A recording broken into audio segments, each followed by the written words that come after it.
I'm going to say to you, don't wait. Don't wait for anything. Start right now. Start right now making small changes to your life to make it a better life. You don't need anything to start. Many times in the past, I would say, well, I'll start on Monday. Start at the first of the month.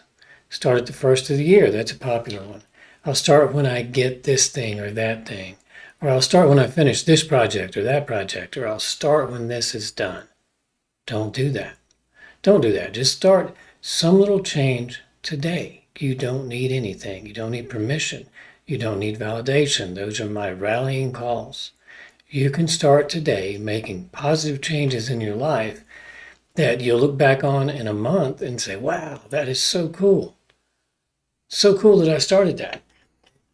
You're the answer to your problems. If you think something's going wrong or you think something's going right, you can change it. You don't need anyone else to change it. You can change it. I know that I've been through many a transitional moment when I looked in the mirror, say for my physical change that I wanted to make. I looked in the mirror and one day I just said, no, this is not who I'm going to be. I'm going to change this. I'm going to make this work.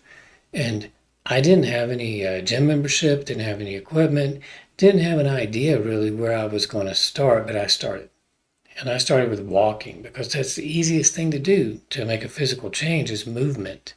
If you don't need a physical change, if you need a mental change. I started making my mental change by saying a very simple, sometimes it sounds silly to me now, but it was a very simple thing. When I started feeling down, when I started feeling negative, started attacking myself for a failure or whatever negative thing I was concentrating on, I keyed two words into my psyche, look up. And I mean, literally, I just looked up. I wasn't looking at anything. I just looked up because something about that physical movement of looking up would break me out of that negative spiral. That worked for me. It might not work for you, but something will. And some small change like that can. And I'll key you into something that I go in very deep to in my course, but I'll give you a brief précis of it here. One thing I do is I try to insert logic between the time something happens, an event happens. Let's use work as an example. Somebody really says something negative about or to you at work. You have a piece of a second at least, maybe a full second, to process that. The way the brain works, before the neurochemicals of negativity start pouring into your body, you can insert logic. You can take control of the situation. I didn't realize this in my younger life, so I had a lot of times when I had to suppress emotion, when I had to hold things in and hold things down and try to keep a job that I didn't necessarily like, but I needed. So it caused me a great deal of stress and a great deal of tension and angst and psychological damage to do that.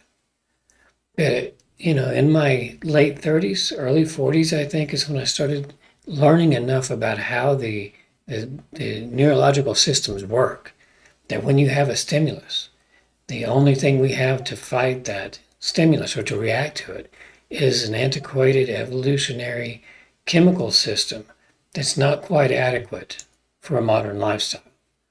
So what happens is we get adrenaline dumped, we get cortisol dumped, and we start thinking we're in a survival situation. Our body doesn't differentiate because it doesn't have the means to do so. It doesn't have these myriad chemicals that would allow it to differentiate between these situations. So it's either on or off this flight or fight system.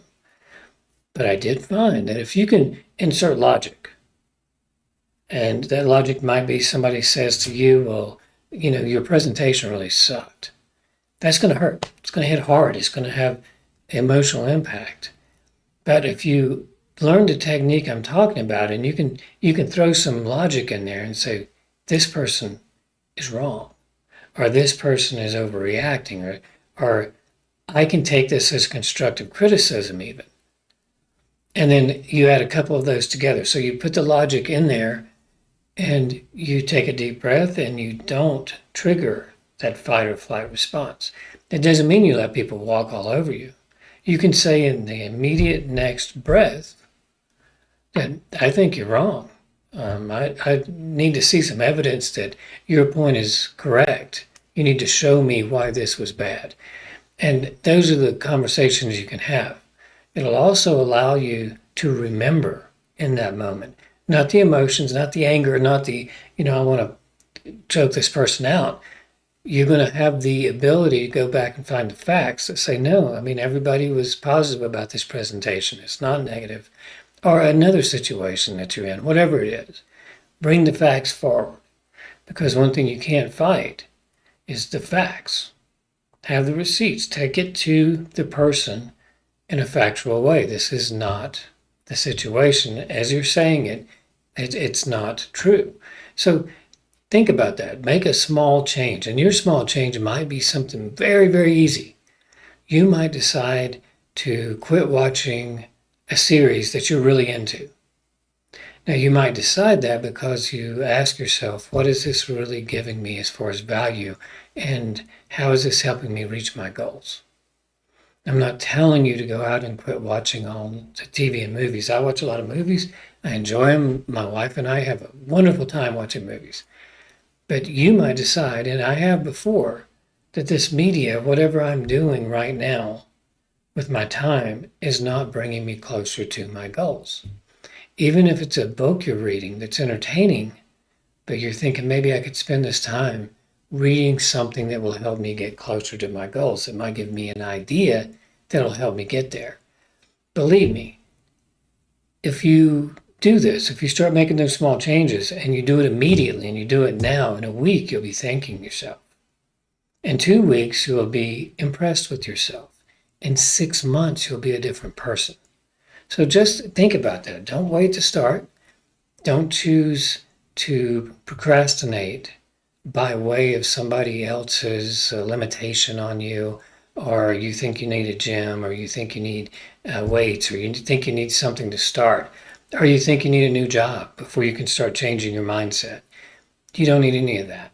You can start now, today, right now, after you watch this video, and you can move through a more positive week ahead. You can move through a more positive month. You can get through 6 months. You can get through a year. And making those incremental changes, you'll be a completely different person in a year's time, if that's your goal. If you need to change to be happy with yourself. Then you get the joy of looking back and thanking the you of today for all the actions you took to make the you of tomorrow. So that's my mini lesson for today. I hope you all enjoyed it. Thanks for watching.